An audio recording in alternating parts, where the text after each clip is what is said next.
क्या आपको पता है कि एयरपोर्ट पर पकड़ी जाने वाली इलीगल चीजें कहाँ जाती हैं? प्लस क्या आप जानते हैं कि खराब मोबाइल्स और लैपटॉप्स में से 24 कैरेट गोल्ड निकाला जाता है? और क्या आपने कभी सोचा है कि ये सिंधी चादर हमेशा एक ही डिजाइन और कलर में क्यों बनाई जाती है? वेल, आज की इस वीडियो में मैं आपको ऐसे रैंडम फैक्ट्स बताऊंगा जो आप सबको हैरान कर देंगे। तो शुरू करते हैं अपना काउंटडाउन। दोस्तों, जैसा कि आप सब जानते हैं कि गोल्ड दुनिया का सबसे कीमती मेटल है। वैसे तो इसे माइनिंग के जरिए जमीन से निकाला जाता है, लेकिन क्या आप बिलीव करेंगे कि दुनिया में कई फैक्ट्रीज ऐसी हैं जहां पर पुराने मोबाइल्स, लैपटॉप्स और कंप्यूटर्स के अंदर से गोल्ड को निकाला जाता है। सुनने में तो ये बात अनबिलीवेबल लगती है, भला पुराने मोबाइल और लैपटॉप के अंदर गोल्ड कहां से आ सकता है? असल में कंप्यूटर्स और मोबाइल वगैरह के CPU, रैम और मदरबोर्ड्स के अंदर गोल्ड के पार्टिकल्स का इस्तेमाल किया जाता है, क्योंकि अगर इनमें गोल्ड के अलावा कोई और मेटल यूज किया जाए तो इनके खराब होने का खतरा होता है। कंपनीज इन मोबाइल्स को बनाने के लिए इनके अंदर स्मॉल अमाउंट में 24 कैरेट गोल्ड का इस्तेमाल करती हैं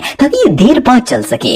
दुनिया में बाकायदा ऐसी बहुत सी फैक्ट्रीज मौजूद हैं जो कि बाकायदा स्क्रैप में से इन खराब इलेक्ट्रॉनिक्स को बाय करते हैं और इनमें से गोल्ड को अलग करने का काम करते हैं। ये लोग इन प्रोडक्ट्स में से प्योर 24 कैरेट गोल्ड निकालते हैं और फिर इसे सील करते हैं। ये रियली अनबिलीवेबल है। दोस्तों, आप सबने इंटरनेट पर बहुत सी ऐसी वीडियोस देखी होंगी जिनमें एयरपोर्ट पर गैर कानूनी अशिया लेकर जाने वाले स्मगलर्स को पकड़ा जाता है। लेकिन क्या आपने कभी सोचा है कि एयरपोर्ट पर पकड़े जाने वाले इलीगल आइटम्स के साथ क्या किया जाता है? वेल, अगर एयरपोर्ट सिक्योरिटी किसी शख्स से इलीगल फूड बरामद करती है तो वो इसे बड़े से ग्राइंडर में डालकर इस पूरे खाने को वेस्ट कर देती है। इनमें वेजिटेबल्स और बहुत सारे इलीगल आइटम्स शामिल होते हैं। इसके अलावा अगर ड्रग्स की बात की जाए तो एयरपोर्ट सिक्योरिटी जो भी ड्रग जमा करती है इन्हें एक साथ इकट्ठा किया जाता है और एक भट्टीनुमा ओवन में डाल दिया जाता है, जहां ये सारा मटेरियल बर्न होके खत्म हो जाता है। मोरओवर, अगर इलीगल वेपन्स की बात की जाए तो इन्हें दोबारा यूज करने की बजाय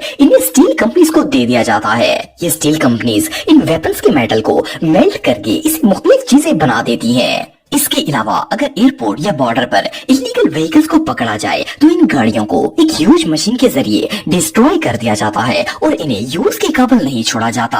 एनीवे, जो भी हो, ये फैक्ट रियली बहुत शॉकिंग है। दोस्तों, अगर बर्तनों की बात की जाए तो नॉर्मली इन्हें कांच, मिट्टी या प्लास्टिक से बनाया जाता है। हमारे घर में जितनी भी क्रॉकरी यूज होती है वो ज्यादातर इन्हीं मटेरियल से बनी होती है। लेकिन क्या कोई गन्ने के छिलकों को बर्तन बनाने के लिए इस्तेमाल कर सकता है? सुनने में तो ये बात वियर्ड लगती है, भला गन्ने के छिलके से कोई बर्तन कैसे बना सकता है? लेकिन आपको जानकर हैरानगी होगी कि दुनिया में गन्ने के छिलकों से भी लाखों की तादाद में प्लेट्स बनाई जाती हैं। देखने में तो ये छिलके बिल्कुल यूजलेस लगते हैं, लेकिन ये जो फैक्ट्री आप देख रहे हैं इसमें गन्ने के छिलकों को बाकायदा परचेज करके लाया जाता है और फिर इन्हें प्रोसेस करके इनसे प्लेट्स तैयार की जाती हैं। सिर्फ इतना ही नहीं, बल्कि इन प्लेट्स की क्वालिटी भी काफी अच्छी होती है और सबसे खास बात ये है कि ये मटेरियल इको फ्रेंडली होता है, इसलिए पोल्यूशन का सबब नहीं बनता।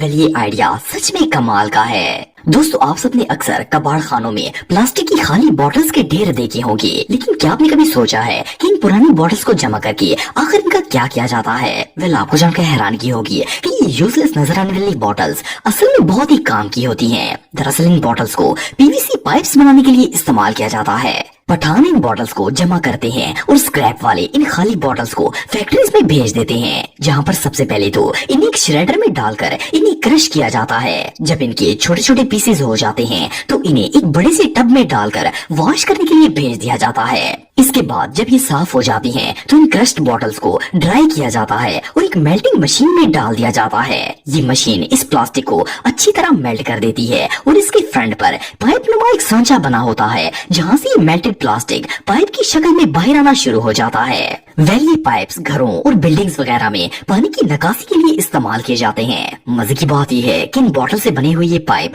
बहुत ही मजबूत होते हैं और जल्दी खराब नहीं होते। बहरहाल, जो भी हो, खाली बॉटल्स को रिसाइकिल करने का ये आइडिया वाकई में ब्रिलियंट है।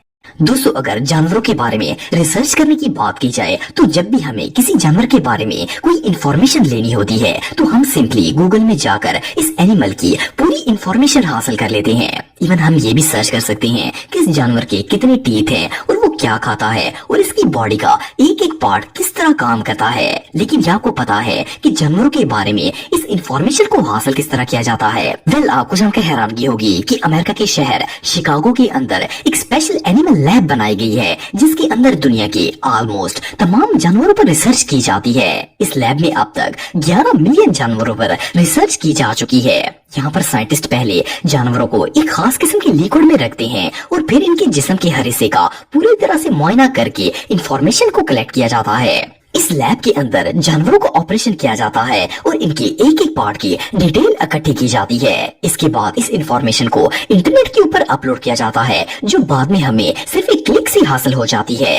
वेल, हमारे लिए तो ये काम बहुत ही आसान है, लेकिन असल में इस इंफॉर्मेशन को हासिल करने के लिए साइंटिस्ट को सालों लग जाते हैं। ये रियली अनबिलीवेबल है।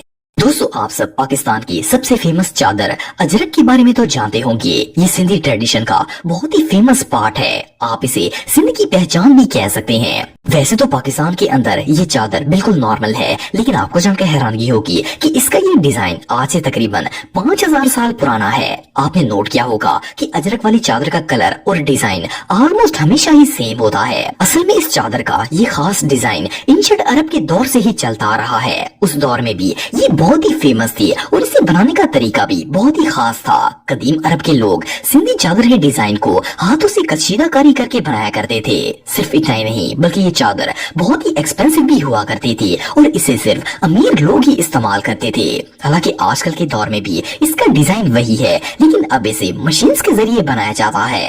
वेल, सबसे मजे की बात यह है कि 5000 साल गुजरने के बावजूद भी अजरक का डिजाइन वैसे का वैसा ही है और इसमें कोई चेंजेस नहीं आई। इवन के लोग इसे बहुत ही शौक से इस्तेमाल भी करते हैं। ये रियली अनबिलीवेबल है। दोस्तों, अगर कार के टायर्स की बात की जाए तो ये मुसलसल रोड पर चलने की वजह से कुछ अरसे बाद पुराने हो जाते हैं और लोग इन्हें चेंज करके नए टायर्स लगवा लेते हैं। वैसे तो दुनिया के ज्यादातर ममालिक में इन टायर्स को रिसाइकल करके इनसे मुख्तलिफ चीजें बनाई जाती हैं, लेकिन आपको जानकर हैरानगी होगी कि कुवैत दुनिया का एक ऐसा मुल्क है जहाँ पर कार के टायर्स को रिसाइकल नहीं किया जाता। यहाँ पर टायर्स को रिसाइकल करना मना है और हुकूमत ने इस पर पाबंदी लगा रखी है। इस कंट्री के लोग टायर्स को रीयूज नहीं करते, बल्कि इन्हें एक बड़े से रेगिस्तान में फेंक दिया जाता है। ये जो प्लेस आप देख रहे हैं, ये कुवैत का एक बहुत बड़ा रेगिस्तान है जहाँ पर 7 करोड़ से भी ज्यादा यूज्ड टायर्स मौजूद हैं। यहाँ पर ऑटो वर्कशॉप वाले डेली बेसिस पर आते हैं और पुराने टायर्स को यहाँ पर फेंक देते हैं। असल में कुवैत की गवर्नमेंट का मानना है कि इन्हें रिसाइकल करने से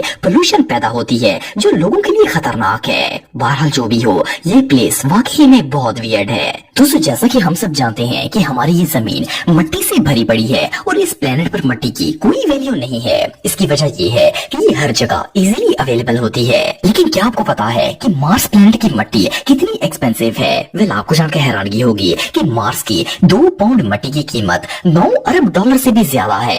वैसे तो हमारे प्लेनेट की तरह मार्स की मट्टी भी आम है और ये पूरा प्लेनेट भी मट्टी से भरा हुआ है, लेकिन असल में इस मट्टी की वैल्यू इसकी ट्रांसपोर्टेशन की वजह से बहुत हाई है। नासा के मुताबिक अगर मार्स से 1 किलो मट्टी जमीन पर लानी हो तो इसके लिए इन्हें एक नहीं बल्कि 3 रॉकेट्स को लॉन्च करना पड़ेगा और नासा ऑलरेडी इस प्रोजेक्ट पर काम भी कर रहा है। असल में मार्स से जमीन पर मट्टी लाने की कोशिश की जा रही है ताकि इसे एग्जाम किया जा सके कि इस मट्टी की नौयत कैसी है और इससे पता चल जाएगा कि इंसान मार्स के ऊपर आबाद हो सकते हैं या फिर नहीं हो सकते। हालांकि ये है तो मट्टी ही, लेकिन इसे लाने का प्रोसेस बहुत ही एक्सपेंसिव है। एक्सपर्ट्स के मुताबिक ये दुनिया का सबसे कॉस्टली सब्सटेंस होगा और इसके एक एक पार्टिकल्स की कीमत लाखों रुपए में होगी। एनीवे, कुछ सालों में आपको मार्स की मट्टी भी देखने को मिल जाएगी।